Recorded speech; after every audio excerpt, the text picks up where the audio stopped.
are going to go to a pond and then walk in the woods. How does that sound? Very interesting.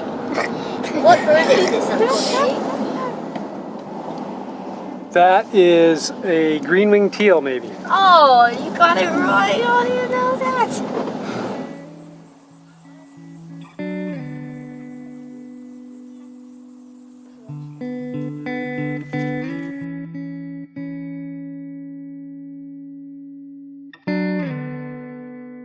My name's Dave Anderson. I've been birding since I was about 8 years old. I grew up in the suburbs on the East Coast. Like a lot of kids, I struggled to find what I wanted to do in life. Birding was kind of a escape for me. I was trapped in the suburbs, and every year there would be these birds that would migrate through my neighborhood, going from their wintering grounds in South and Central America to the northern US and Canada. And these are places that I wanted to go, so I kind of lived vicariously through these birds. Birding was the first thing that I was really good at. I had sharp young eyes, and I spent a lot of time identifying the field marks of the different species of birds. As a result, adults that were into birding liked hanging out with me, so I had a different peer group than a lot of my friends in junior high and high school had. One thing that people don't realize about birders is how competitive some of them can be. They compete with each other by keeping lists. The kind of holy grail of lists is called a life list. For birders in the US, that means all the birds they've seen throughout their life in the continental US and Canada. 31 years ago, I was witness to one of the more unusual bird sightings here in the US.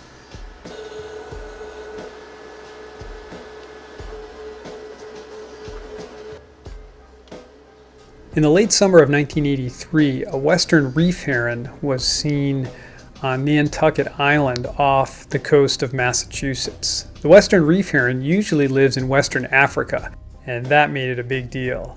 So birders were flocking to Nantucket in hopes of adding this rare bird to their life list.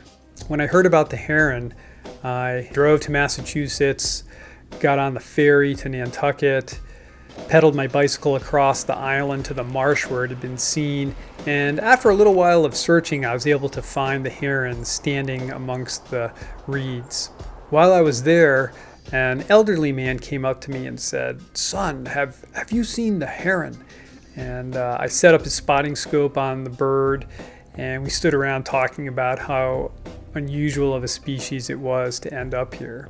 There was a visitor logbook to sign in, and my jaw just about hit the floor when I saw his name. Roger Torrey Peterson, the father of modern bird identification and the author of the Peterson Field Guide series. And then he filled out the comment, the bird of the century that I had helped him see. Definitely the highlight of my birding career.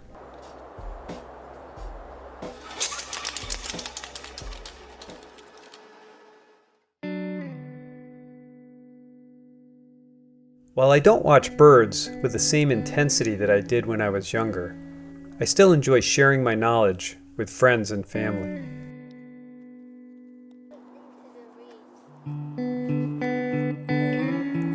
Something. American widgeon? No, I think it's a wood duck.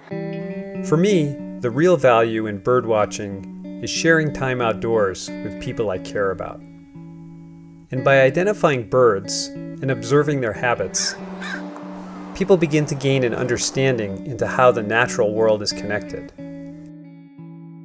And it makes them think about how they fit into that world.